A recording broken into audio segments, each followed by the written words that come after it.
Isso aqui, falando em psicopata, falando em gente louca, eu tô na minha mão com exclusividade, a equipe do Alô Você teve acesso ao depoimento do Diego Antônio Sanches Magalhães, que é o padrasto da Larissa Manoela.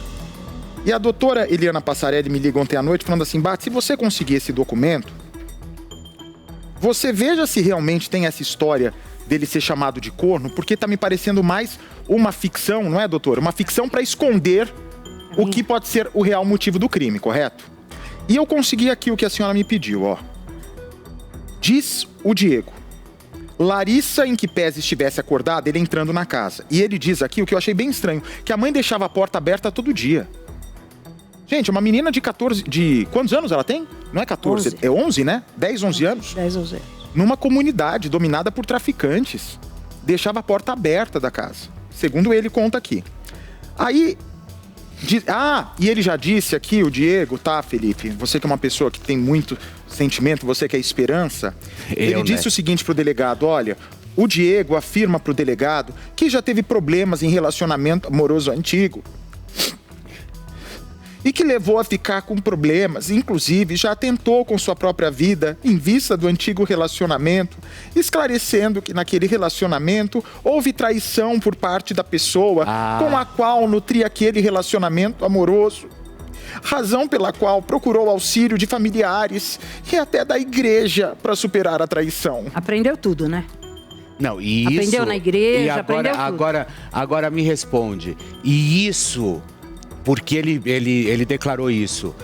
Isso leva a ele dar 16 facadas? Calma, olha a história do momento. 16 facadas? Olha o momento da facada. Olha o momento da facada. A denúncia mantinha a porta apenas encostada, se ingressou na residência e lá encontrou Larissa, em que pese estivesse acordada. Ainda mantinha-se deitada na cama, mais precisamente debaixo no beliche. Passou a conversar com Larissa, perguntando se a mãe tinha saído. O que a mãe havia feito. Aí diz que a menina falou assim pro interrogando, sem mencionar se fosse com outro homem ou não, que é o que ele queria saber. Em dado momento, enquanto ele perguntava para Larissa, diz que a Larissa, ainda deitada na cama, vira assim com o lençol e fala: você é corno. Aí ele: como é que é? Aí diz o Diego que ouviu a história do corno, perdeu a cabeça, puxou a Larissa da cama, a jogou no chão, foi até a cozinha, pegou a faca mantida na parte de cima do armário, foi até Larissa, dando várias estocadas, a qual não ofereceu resistência, acreditando que o primeiro golpe já tinha matado a menina. E alega para o delegado não se lembrar, porque então continuou dando golpes. Afirma não ter se sujado com o sangue da vítima deixando o local, mas quando já na rua, ao perceber que havia esquecido o celular na casa, retornou e apanhou o objeto. Ou seja, ele diz que acreditava que a menina tinha morrido na primeira facada, mas ele continuou dando mais 15 para ter certeza. Entendi. Me diga, uma pessoa que é chamada de corna, vamos supor que ele tenha sido chamado de corna, essa menina de 10 vai anos, dar 16. Desculpa, uma menina de 10 anos nem sabe o que tá falando. Nem sabe o peso da traição. E nem sabe o que é corno. Nem sabe o que é corno.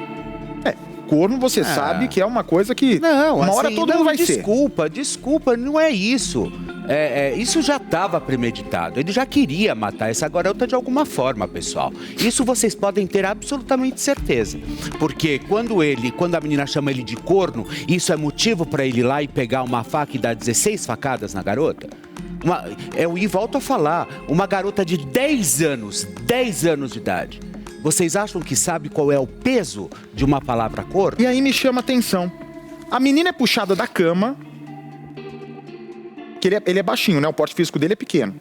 Ele puxa a menina da cama, joga a menina no chão, vai com uma faca e diz que a menina ficou quieta, esperando a facada. Não é inato ao ser humano a defesa? Possivelmente ela já estaria dominada. Eu não acredito na versão do corno. Eu ainda insistiria num possível abuso sexual. Eu também. Eu acho. Eu também. Ela poderia estar subjugada, né? Com a força física dele. E soube também que 3 dias antes, um estuprador foi morto ali na região. Foi isso que fez com que ele saísse da área, porque sabe que o Tribunal do Crime lá é implacável. Sim, sim. E por isso que a mãe também não vai mais botar o pé na comunidade. Porque a mãe, tendo alguma culpa ou não, o traficante não quer saber. Quem deveria zelar pela segurança dela para o tráfico local era a mãe. Você sabia que o Tribunal do Crime, a gente não sabe como... A gente sabe, a doutora sabe, e a doutora Galinatti também sabe disso.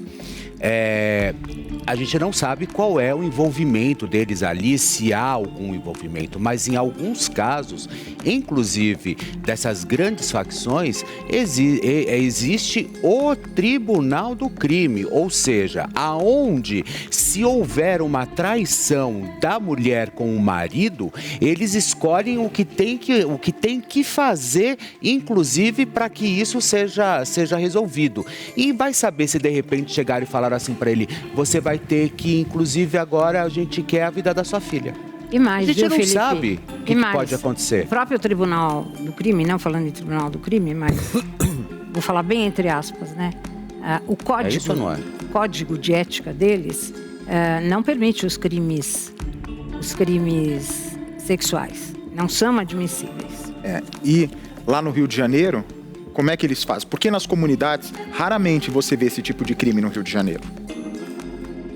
Quando pacificaram o Jacarezinho, que é uma das comunidades mais perigosas do Brasil, eu entrei junto com o Exército e a Marinha no local.